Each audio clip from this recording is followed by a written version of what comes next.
بسم اللہ الرحمن الرحیم۔ السلام علیکم دوستو، نبی پاک صلی اللہ علیہ وسلم اور ایک اونٹ کا واقعہ۔ حضرت تمیم دری رضی اللہ عنہ فرماتے ہیں کہ ہم ایک بار حضور صلی اللہ علیہ وسلم کی بارگاہ اقدس میں حاضر تھے۔ ایک اونٹ بھاگتا ہوا آیا اور صلی اللہ علیہ وسلم کے سر انور کے پاس آ کر کھڑا ہو گیا، جیسے کان میں کوئی بات کہہ رہا ہو۔ آپ صلی اللہ علیہ وسلم نے فرمایا کہ اے اونٹ، سکون ہو جا، اگر تو سچا ہے تو تیرا رب تجھے فائدہ دے گا، اگر تو جھوٹا ہے تجھے اس جھوٹ کی سزا ملے گی۔ جو ہماری پناہ میں آ جاتا ہے اللہ تعالیٰ بھی اسے امان دے دیتا ہے، اور ہمارے دامن میں پناہ لینے والا کبھی نامراد نہیں ہوتا۔ ہم نے عرض کیا کہ رسول اللہ صلی اللہ علیہ وسلم، یہ اونٹ کیا کہتا ہے؟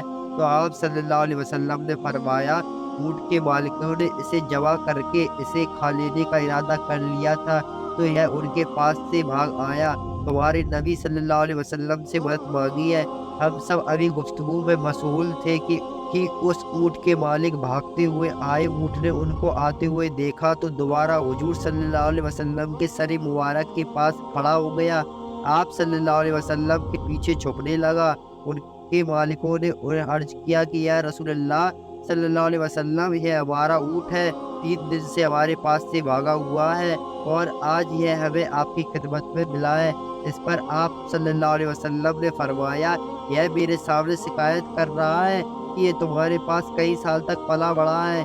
جب موسم میں گرما آتا ہے تو تم گھاس اور چارے والے علاقوں میں اس پر سوار ہو کر جاتی ہو، اور جب موسم میں سرما آتا ہے تو اسی پر بیٹھ کر گرم علاقوں کی طرف جاتی ہو۔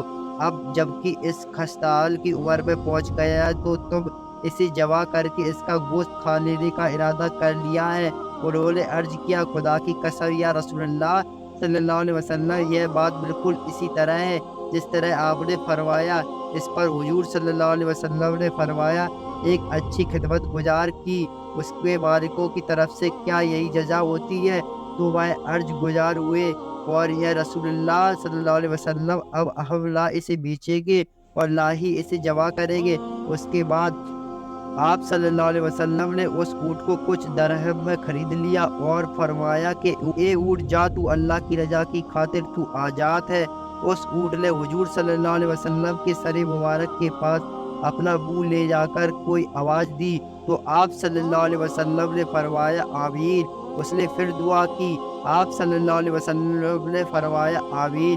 اس نے پھر دعا کی تو آپ صلی اللہ علیہ وسلم نے فرمایا آمین۔ اس نے جب چوتھی مرتبہ دعا کی تو آپ صلی اللہ علیہ وسلم کے آنکھ سے آنسو بہنے لگے۔ ہم نے عرض کیا کہ رسول اللہ صلی اللہ علیہ وسلم، یہ اونٹ کیا کہہ رہا ہے؟ تو آپ صلی اللہ علیہ وسلم نے فرمایا، اس نے پہلی دفعہ کہا، اے نبی مکرم، اللہ آپ کو اسلام اور قرآن کی طرف سے بہترین جزا عطا فرمائے۔ میں نے کہا آمین۔ پھر اس نے کہا، اللہ تعالیٰ قیامت کے دن آپ کی امت سے اسی طرح خوف کو دور فرمائے جس طرح آپ نے مجھ پر دور فرمایا۔ میں نے کہا آمین۔ پھر اس نے دعا کی کہ اللہ تعالیٰ دشمنوں سے آپ کی امت کے خون کو اسی طرح محفوظ رکھے جس طرح میرا خون محفوظ فرمایا۔ تو اس نے پھر کہا کہ اللہ تعالیٰ آپ کی امت کے درمیان جنگ جدا نہ ہونے دے۔ یہ سن کر رونا آ گیا، کیونکہ یہ دعا میں نے بھی اللہ تعالیٰ سے مانگی تھی۔ پہلی 3 تو قبول فرما لی، لیکن آخری دعا سے منع فرما دیا۔ جب جبرائیل علیہ السلام اللہ تعالیٰ کی طرف سے مجھے خبر دی کہ میری یہ امت آپس میں جنگ کر کے فنا ہوگی، جو کچھ ہونے والا ہے وہ قلم اس نے لکھ چکا ہے۔ محترم حضرات، نبی کریم صلی اللہ علیہ وسلم کے حدیث مبارک میں جو لکھا ہے، آج میں بالکل سچ نظر آ رہا ہے۔ آج کے دور پہ نظر دوڑائیں تو ہم دیکھتے ہیں کہ مسلمان کس طرح ایک دوسرے کے خون کے پیاسے ہیں، ایک دوسرے کو کس طرح قتل کرنے کو تیار ہے، فرقہ واریات کے نام پر ایک دوسرے کی جان کے دشمن بنے ہوئے۔ جتنا نقصان مسلمان نے مسلمان کا کیا ہے، اتنا شاید کافروں نے مسلمان کا نہیں کیا۔ ہمیں چاہیے کہ ہم اللہ تعالیٰ کو رسی کی مضبوط سے تھام لیں، فرقہ واریات کو ختم کریں، ایک امت بن جائے اور آپس کی نفرتوں کو ختم کر دے۔ مسلمان کا بھائی ہے، آپس میں پیار اور محبت سے رہے۔ اللہ تعالیٰ ہم سب کو سمجھنے اور نیک بننے کی توفیق عطا فرمائے، آمین۔